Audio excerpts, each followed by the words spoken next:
እንደምን አደራችሁ። የማለዳ መረጃዎችን ከዋይቢ እንነግራችኋለን። የመጀመሪያው መረጃችን ከአዲስ አበባ መስተዳድር የወጣው ሰሞኑን ያለው ዜና ነው። አንደኛው በተለይ ከአገልግሎት አሰጣጥ ጋር በተገናኘ እስከ ምሽቱ 4 ሰዓት ድረስ እንዲሰጥ በወጣው አዲሱ አዋጅ ዙሪያ ከነጋዴዎች ጋር ውይይት አድርጓል። በዚህ ውይይቶች ውስጥ ከተነሳው ውስጥ አንደኛው አሁን ባለው ሁኔታ የስራ ባህልን ለመቀየር እና የአዲስ አበባን የአገልግሎት አሰጣጥ 24 ሰዓት ለማድረግ ሐሳብ እንዳለው የመስተዳድሩ አመራሮች ተናግረዋል። ነጋዴዎችም ከዛ አንፃር የሚታዩ ችግሮች አሉ፣ እነዛ ሊሟሉልን ይገባል የሚል አንስተዋል ከአመራሮቹ ጋር በነበራቸው ውይይት።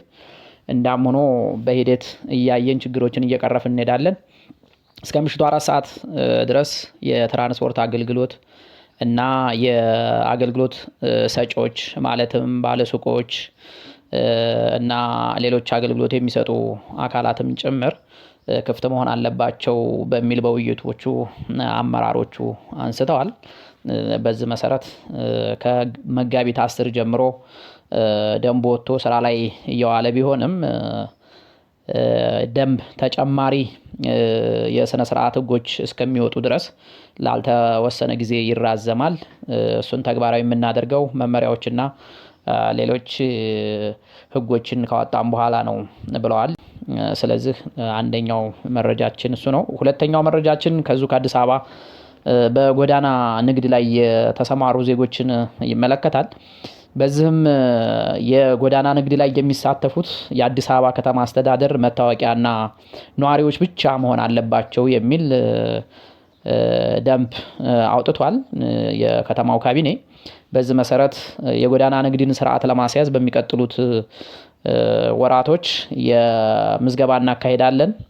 በዚህም የነዋሪ መታወቂያ ያለውና የአዲስ አበባ ነዋሪ ብቻ ነው በዚህ ጉዳይ ላይ ወይም በዚህ የስራ መስክ የሚሰማራው። ሌሎቹ ህገወጥ አሰራሮቹን ወደ ስርዓት ለማስያዝ የማያመች ስለሆነ አዲስ አበባ መታወቂያ የሌለው በዚህ የስራ መስክ አይሰማራም የሚል ተናግረዋል የንግድ ቢሮ ኃላፊዎቹ። ስለዚህ በሚቀጥሉት ወራቶች እሱን ተግባራዊ ያደርጋሉ ተብሎ ይጠበቃል። ሌላው ያለው ዜና ኢትዮጵያ ከአፍሪካ 24ኛ ከዓለም 132ኛ ላይ አስቀምጧታል። ዝም የዓለም ደስተኛ ህዝቦች ወይንም ሀገራት ብሎ ኦክስፎርድ ዩኒቨርሲቲ ስር የሚታተም አንድ ሃፒስት ሪፖርት የሚል ተቋም በአንደኝነት በዓለም ላይ ካሉት ፊንላንድ አንደኛ ናት፣ ሁለተኛ ዴንማርክ፣ ሶስተኛ አይስላንድ፣ አራተኛ ስዊድን፣ አምስተኛ ኔዘርላንድ አድርጎ አስቀምጧል። ከአፍሪካ ደቡብ አፍሪካ በአንደኝነት ስትሆን ከዓለም 95ኛ ደረጃ ይዛለች። አስገራሚው ነገር ኢትዮጵያ 24ኛ ስትሆን ግብጽ ደግሞ 25ኛ ደረጃ ይዛለች። ይህም እንግዲህ ከኛ በመቀጠል እኛ ከግብጾች የተሻለ ደስተኞች ነን ማለት ነው። አንደኛው መረጃ ይሄ ነው። ሌላው መረጃ የሱዳን እርስ በርስ ጦርነትን ይመለከታል። በሱዳን የእርስ በርስ ጦርነት ከአንድ ዓመት በፊት መነሳቱ ይታወቃል። በዚህ ጦርነት የሱዳን ዋና ከተማ ካርቱምን በፈጥኖ ደራሽ ኃይል ወይንም በአህመድ ዳጋሎ የሚመራው ፈጥኖ ደራሽ ኃይል ነበር ተቆጣጥሮት የነበረው። በዚህም የተነሳ የጀነራል አልቡርሃን ጦርና የእሳቸውን የሚደግፈው አርሚ ወደ ፖርት ሱዳን በመሄድ እዛ ነበረ መቀመጫውን ያደረገው። አሁን በተሰማው ዜና የሱዳን ካርቱም ዋና ከተማዋን ቤተ መንግስት ተቆጣጥረናል ብለዋል አልቡርሃን። በዚህም አንድ ዓመት ካስቆጠረው ጦርነት በኋላ የጀነራል አልቡርሃን ወታደሮች ወደ አሸናፊነት የመጡ ይመስላል።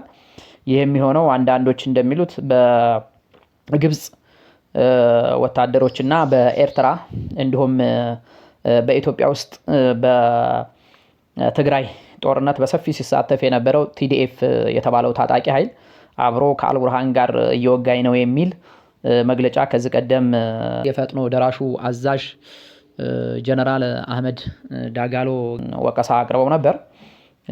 እንግዲህ አሁን የሚታየው የጦር ሜዳው ውሎም ከሞላ ጎደል ሶስተኛ ወገን የገባበት ይመስላል።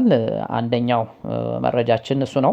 ወደ ሌላው መረጃ ስንቀጥል በእንግሊዝ ለንደን የሚገኘው ሂትሮ አውሮፕላን ማረፊያ ለ24 ሰዓት ዝግ እንዲሆን ተወስኗል። በግቢው ውስጥ በተነሳው እሳት ቃጠሎ ምክንያት ትናንትና 120 በረራዎችን ሰርዞ ነበር። በዛም መሰረት ለ24 ሰዓት ዝግ እንዲሆን ኃላፊዎቹ ከደህንነት አንጻር ከተጓዥ ደህንነትና ከሰራተኞች ደህንነት አንጻር ለ24 ሰዓት እንዘጋዋለን ብለዋል። ይህም በሚሊዮን የሚቆጠሩ ተጓዦችን እንዲሰርዙ ያደረገ ነው። የሂትሮ አውሮፕላን ማረፊያ በቀን ከ1200 በላይ በረራዎችን የሚያስተናግድ እና በእንግሊዝም በአውሮፓም ግንባር ቀደም የሚባል አየር ማረፊያ ነው። የተጨናነቀ አየር ማረፊያ ነው። ግን በተነሳው አካባቢ ላይ ባለው እሳት ምክንያት ምንነቱ እስከሚጣራ ድረስ ለተወሰነ ጊዜ እንዲዘጋ ወስነዋል። ሌላው መረጃ እንግዲህ ዓለምን ሲያነጋግር ያመሸው ትናንት የጆን ኤፍ ኬኔዲ የግድያ የሚያሳዩ ሰነዶችን ዶናልድ ትራምፕ ይፋ አድርገዋል። በዚህም ከ2000 በላይ ሰነዶች ይፋ ተደርገዋል። ይህም የሲአይኤ እና ኤፍቢአይ የመረጃ ቋትን መሰረት ያደረገ ነው። ይህም በዶናልድ ትራምፕ በምርጫ ቅስቀሳ ወቅት የጆን ኤፍ ኬኔዲን የግድያ የሚያሳዩ ሰነዶችን ይፋ አደርጋለሁ ባሉት መሰረት ትናንት ይፋ እንዲደረግ አዘዋል። እንዳም ሆኖ የጆን ኤፍ ኬኔዲ ያጎት ልጅ አሁን የጤና ሚኒስትር አሁንም ቢሆን ሲአይኤ ባጎቴና በአባቴ ግድያ እጁ አለበት ብለዋል። ወንድማማቾቹ እንደሚታወቀው ጆን ኤፍ ኬኔዲ በ1963 እንዲሁም ወንድምየው ከዛ በኋላ ባሉት 2 ዓመታት በ1965 ተተኩሶባቸው መገደላቸው ይታወቃል። እንዳም ሆኖ እነዚህ ሰነዶች ሲአይኤ በግድያው እጁ አለበት የለበትም የሚለውን ያሳያሉ የሚል እስካሁን ዝርዝር ነገሮች አልወጡም። አሁን ግርድፍ እይታዎች ናቸው። እንግዲህ ያሉን መረጃዎች እነዚህ ናቸው። መልካም ብሩህ ቀን እንላለን። ከዋይቢ መረጃ እናመሰግናለን።